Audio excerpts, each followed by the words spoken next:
So I was given away at 3 years old in the foster care system in 1986. Man, so it was a tough time. Bounced around between a lot of homes, beaten, tortured, abused, a lot of craziness.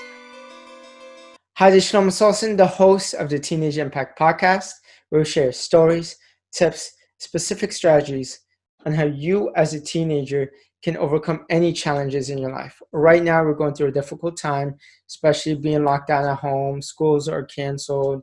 We can't see friends. We can't see family members. We can't travel. Graduations are canceled. That can lead to anxiety. That can lead to depression. That can just lead to a lot of negativity. So go ahead. I've interviewed people from all around the world, over 50 people from 7 different countries on what they've gone through, how they overcame it, and how you can too. I've compiled a list of 52 things that I wish I knew someone told me in high school. Go ahead, download it. It should take anywhere from 30 minutes to an hour to read on your free time. I know a lot of people have a lot of free time.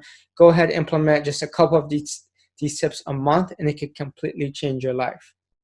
If you're not following me on Instagram, my Instagram handle name is at Shelomo Solson. It's in the description, and you're going to see a personal side to me. You're going to put a link of face to my voice, and then also DM me if you're going through any type of struggle right now. DM me what they are. I'm always glad to listen to you, to help as much as possible, and share with me what your favorite Teenage Impact Podcast tip is, what type of topics you would like to listen to. So DM me at Shelomo Solson. Today's podcast guest is Anthony Trucks. Anthony Trucks is this phenomenal human being. I discovered him not too long ago, and he had to endure a lot of different hardships in his life. At the age of 3, his mom gave him and 3 of his siblings up for foster care.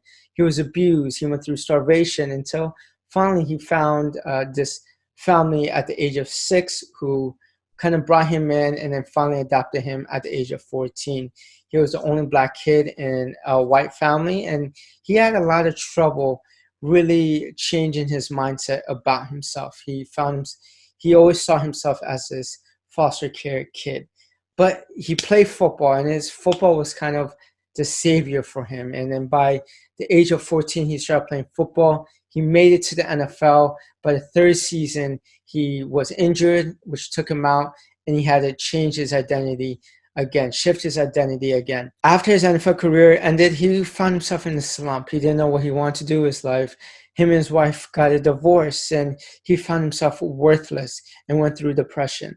Eventually, he got right back on his feet in his late 20s. And ever since, in the past 6 or 7 years, he's done a lot of amazing stuff, from being on American Ninja Warriors to owning a gym to coaching businesses and kids to speaking around the country. And today we're going to talk about how you, or whether you're stuck at home, whether you're being abused, whether you are in foster care, how you can shift your identity by just in 3 simple steps. So give it up for Anthony Trucks. How you doing, Anthony? Doing great, man. Great. How you doing, man? Good, man. I know you're on lockdown right now in California. Lockdown. I'm good though, man. For me, Coronavirus it's going on, but we're going business to as make usual. some productive stuff happen. We're going to discuss some really valuable topics, especially during these rough times for teens. Yeah.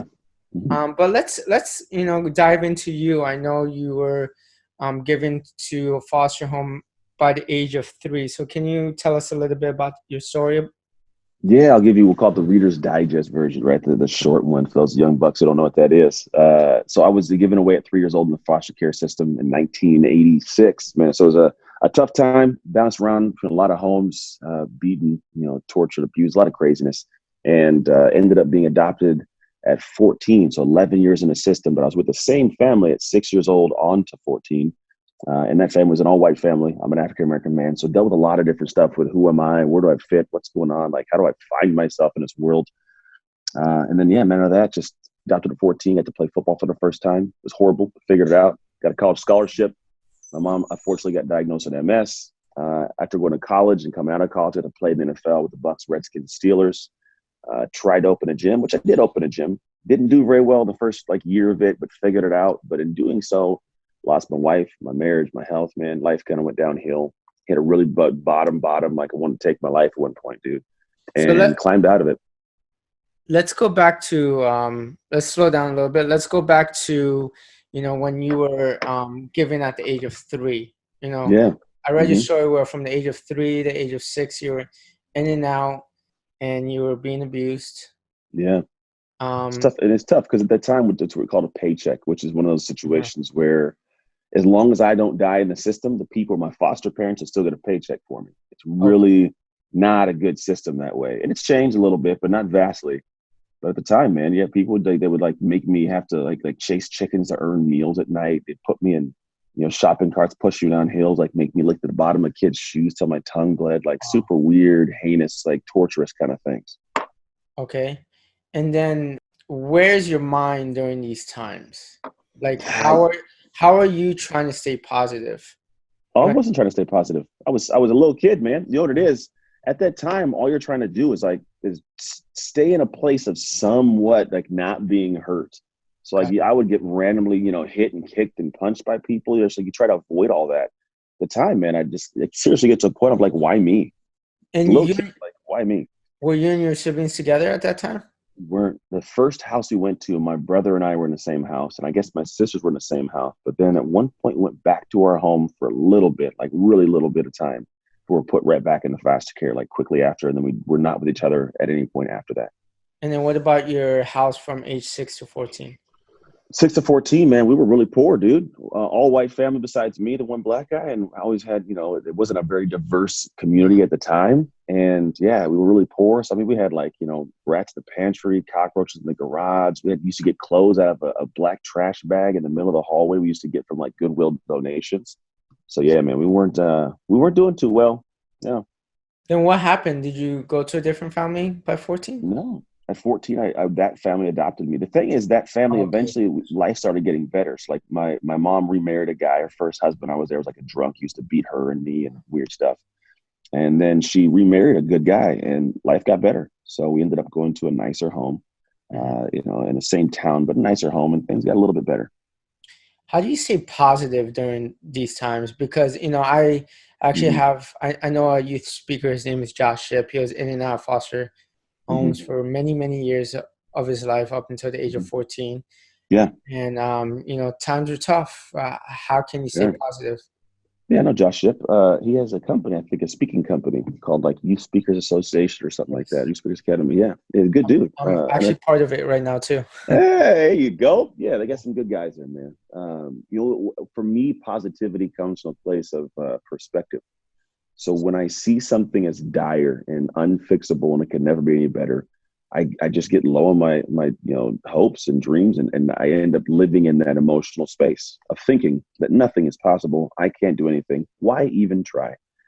And for me, positivity comes from seeing something that gives me a little bit of hope, that gives me a purpose to work towards something. And then the positivity comes from me accomplishing something.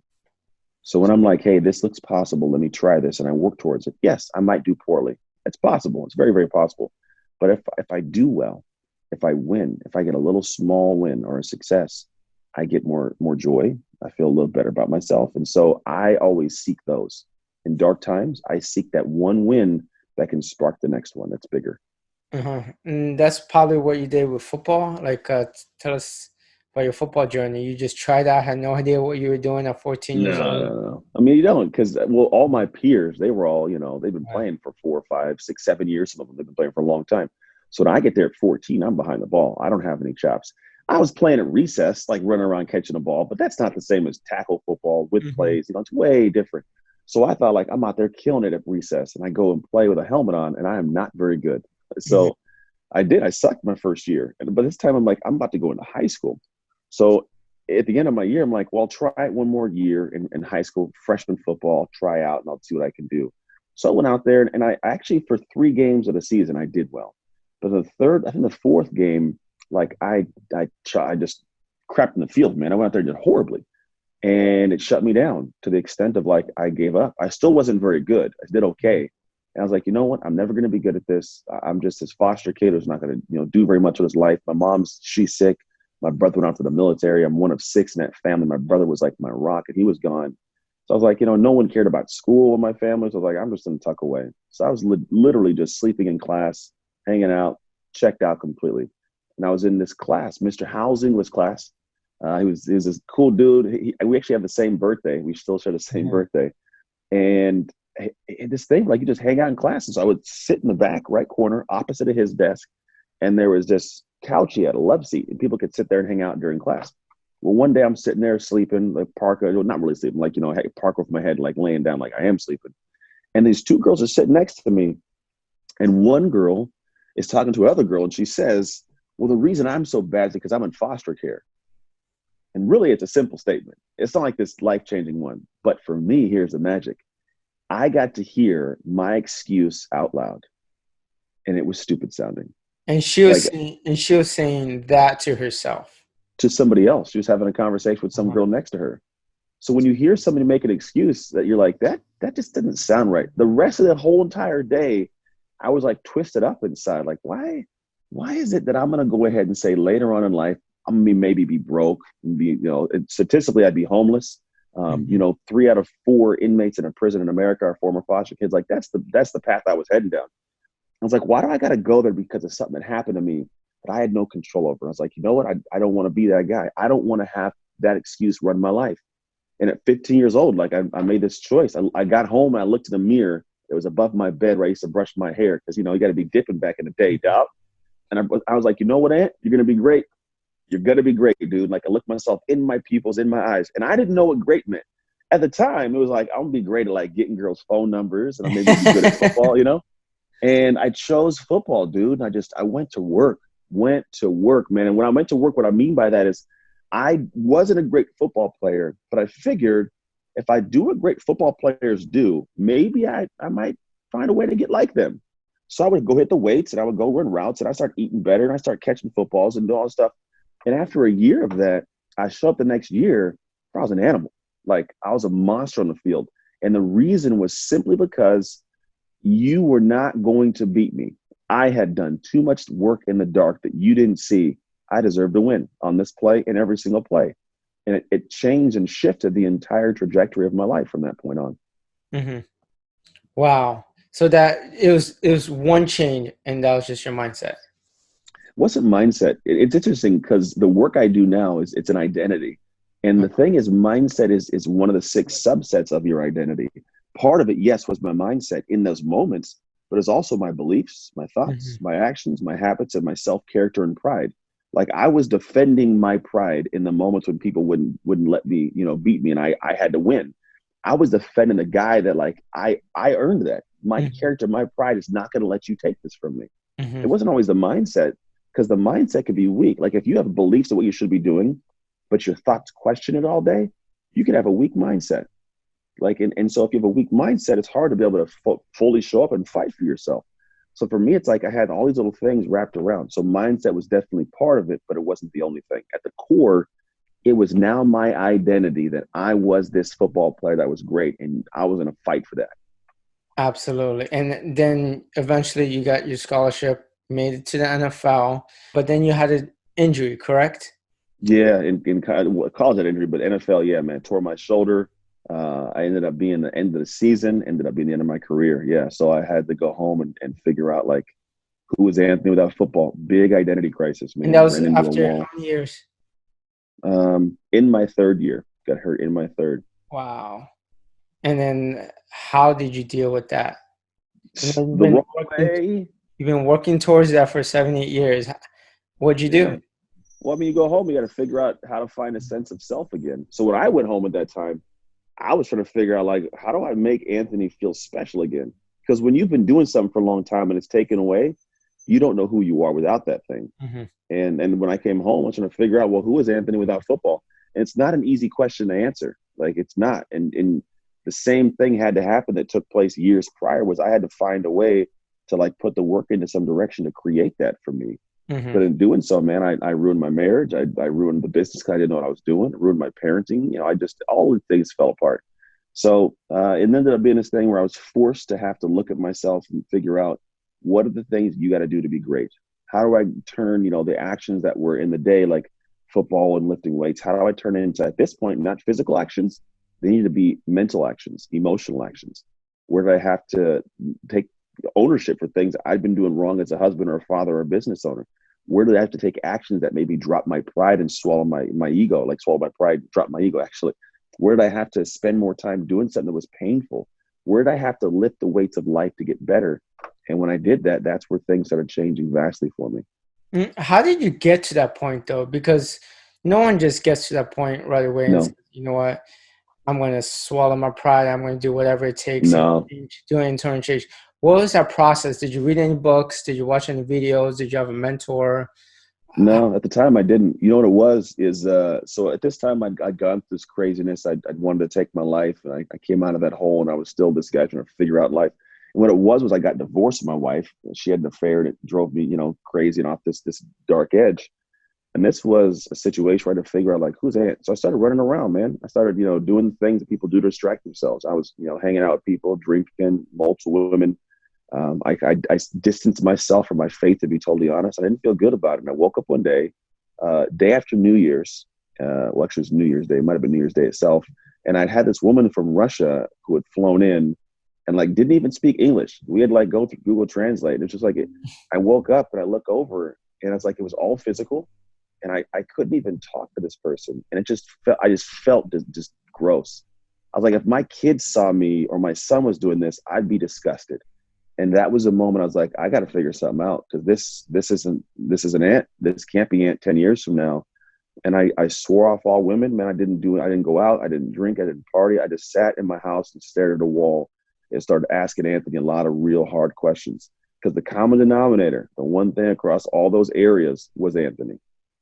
So if my Gotcha. business isn't doing well, my marriage isn't doing well, my health's not doing well, my parenting's not doing well, and all those things, that can't just be the economy and my wife and my kids are being bad kids. Like it's got to be something that's in the middle of it. And lo and behold, I found me, and that's when I went in and started saying like, damn, Ant's got to be better. Ant's got to shift a little bit, and that's where I started doing the work to be able to be a better human. Hmm. How did your parents play, the ones who adopted you, how did they play a vital role into you growing up to who you are today? Yeah, my parents, my mom, unfortunately, in 2014, she passed away. And Sorry. her major role was that she taught me how to love. Hmm. For a lot of years as a foster kid, I had no reason to trust anybody or anything. And everybody prior to that had all been like, hurt me and beat me and lied to me and starved me. And she loved me. First person like give me a love that opened me up a little bit. And then for my dad, he's been a welder for so many years, and like selflessly took care of my mom, his wife, and all the kids. Like he would, he literally would be up at 4 in the morning out and be back home, food, taking care of the bills, taking care of my mom. Like, dude, he hunkered down, and he was a young guy. Like he's only 12 years older than me. Like he gets down. And so I got to learn from my mom how to love, and I got to learn from my dad how to work. Gotcha. And did you ever reconnect with your biological parents? My real mom, no, she's kind of a ghost. I don't know. Nobody knows where she's at. My Hmm. biological dad, I found him when I was 21 Hmm. and met him for the first time. When I first met him, which is actually took place at my first college start on national television, and I got a game ball. It's an interesting day. The game ball's above my head, actually. This is the ball that I got the day I met my dad, Uh-huh. and it was interesting because so my dad, when I first met him, he had no idea existed. When I first caught him on the phone and met him, he's like, I had no idea. And then 9 years later, before he passed away from cancer, he actually told me like, "Hey, I did know you existed. I just didn't know how to tell you." He was very apologetic about it. So yeah, I did meet him, but no idea where my mom's at right now. Uh-huh. And there's a lot of foster children in that situation. And when they finally do get adopted, it's tough because they're so used to, living in that mindset and living that, hey, I'm not worth being loved.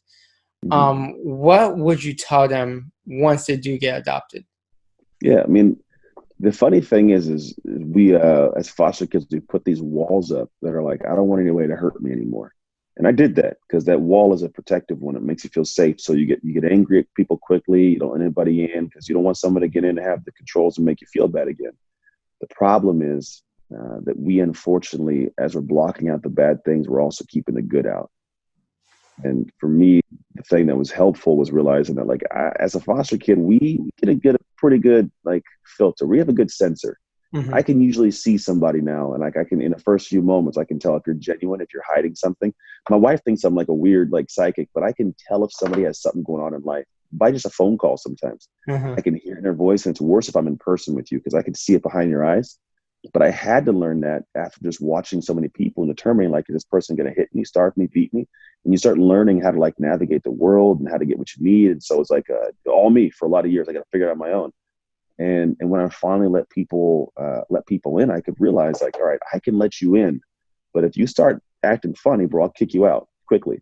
So Uh-huh. now in life, the wall is not a wall; it has a door on it. So it's like a building, and the door, I'll open it up if you feel like a good fit. But when you come in, bro, that same door's open to kick you back out.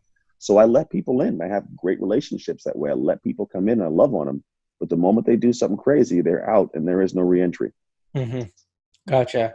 Now let's fast forward to who you are now. What were some of once you had the identity shift again in your late 20s, what were some of the accomplishments in the past, 5 to 7 years? Oh man, I've fixed my marriage and it's back together amazingly. I got my family back together, which my family is my life. Mm-hmm. Outside of that, what else I got? I've been able to be on cool TV shows. I've been on National Geographic's Remote Survival. I've been an American Ninja Warrior 3 times. I'm now the first former NFL athlete to hit a buzzer on the show. I've grown businesses to over 7 figures. I have traveled the world. I speak in front of thousands of people at a time. Everything from kids, at-risk youth to large corporations. I train companies like Amazon on identity work. So, yeah, man, it's been an interesting climb and a whole new world for me. But it all came from me just unpacking my life, Mm-hmm. doing that hard work years ago. Now you do have a three-step process, correct?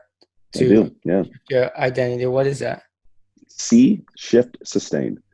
The shift is I'm skipping the C stage. The shift is the work. It's how you actually put together a structured process of the right work for you to do to be able to shift your life. It's the shifting beliefs, thoughts, actions, mindset, habits, and then character and self-image. So it's shifting those, but you can't shift them all individually. It's really, really hard. You shift the core, which is your identity, but there's ways you do that through actions. Only actions make the work happen. The problem for a lot of people is they're doing the work, but they're doing the wrong work.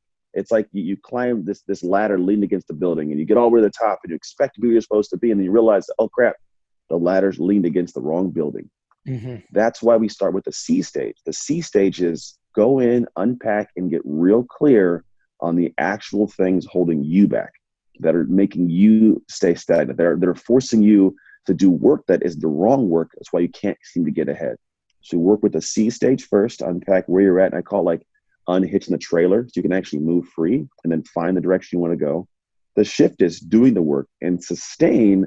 It's about sustaining the traction and progress of how you operate your identity now, but also sustain perspectives of where the next level for you is. Gotcha.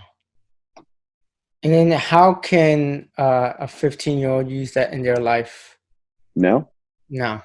yeah. So What's 15 one year olds, what's one action step they can do right now today mm, to change their identity or yeah, shift their identity?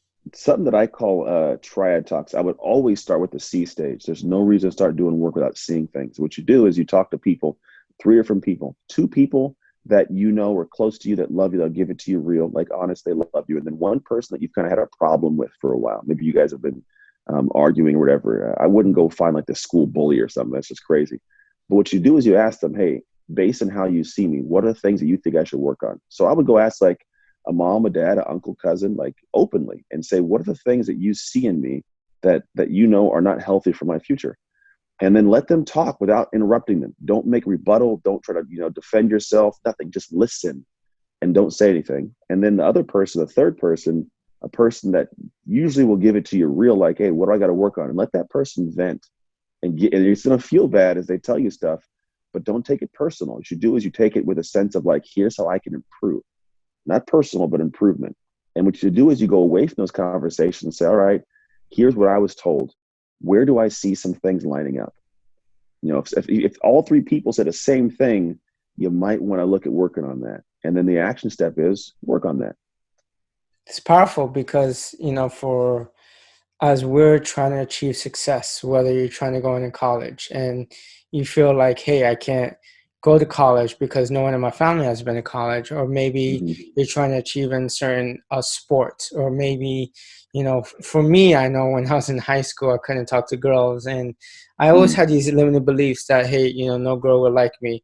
I'm not good at public speaking. I'm not good at communication. But eventually down the road, you really have to, you must actually have that conversation with yourself. And Yeah. somewhere along those lines, people engrave that mindset to you, which is Hmm. not true. So Yeah. I'm glad you said that. Do you have any last tips for a struggling teenager right now that's going through a rough time, especially with the Mhm. coronavirus going around? Yeah, man, the craziness. Talk to people. I think one of the things that adults always run into is we wish we would have been more open at a younger age. And what I mean by more open is like you live in a bubble when you're in high school and a young age with everybody. It just has your perspective. All you guys have such limited like mindsets because there's only so much information you guys have all accessed. And we all look at the adults as the enemy. They're just, oh, the adults, right? They're old, they're out of touch. Like we're not out of touch as being a human. Like I may not know how to do super crazy things on Snapchat and how I got to take pictures of myself doing weird stuff. Like, no. But if you ask me, how do I deal with this problem in life? I got you. I probably dealt with Mhm. it like 17 times, right? So when you're in those moments, have conversations with people, tell them how you feel. And you know that person. Like we all, the kids, you listen, you know who that person is. There's certain Yeah. people you don't go talk to. You're setting yourself up for failure if you do that. But you know that person that if you talk to them, they'll give you some insight. If you're struggling and like you have some emotions that you don't know what to do with, just go have the conversation. Literally say, look, I trust you. You've always been there for me. Here's how I'm feeling. I don't know what to do with it. Hmm. And let the conversation unfold. Okay. Awesome. Anthony, where can people find you? Instagram, man, at Anthony Yeah. Trucks. It's probably the fastest way to find me and see what I do. Great. And pleasure having you on. I just Yeah. discovered you maybe a couple of days ago. I know you're on someone's podcast that I knew, and dude, you're awesome. Thank you, man. Thank you. Happy to help. Seriously. Uh-huh. Great, man. That was a good interview. There's one thing I want you to get out of listening to this podcast, and that is think about one limiting belief that you have about yourself that's holding you back. Whether you want to go ahead and be the first college graduate for your family or high school graduate, whether you want to go ahead and be successful, whether you want to be a successful athlete, whether you want to be a leader, whether you want to have a boyfriend or girlfriend, whatever it is. What's one limiting belief that you have? Because Anthony Trucks had a limiting belief that he was just a foster care kid, which is why when he first started playing football, he wasn't successful. And then as soon as he heard his own excuse, I'm just a foster care kid, he said that's no excuse. That's when he kind of turned his life around and became a successful football player and made it to the NFL. And after his NFL career was over very early from an injury, he had to ask himself, what limiting belief is holding me back from having a successful family? What's one limiting belief that's holding me back from having a successful career? And now he's done a lot of amazing things like being an American Ninja Warrior, coaching businesses and doing speaking engagements and being on podcasts. So how you can discover that is you can ask your friends, you can ask your family members, you can ask your teacher, ask them, what's one thing you would change about me, and having no judgment zone, just let them vent.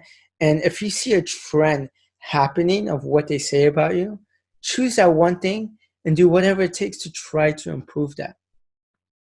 Maybe your limiting belief could be I'm too skinny, or maybe your limiting belief is I'm not smart because no one in my family is smart.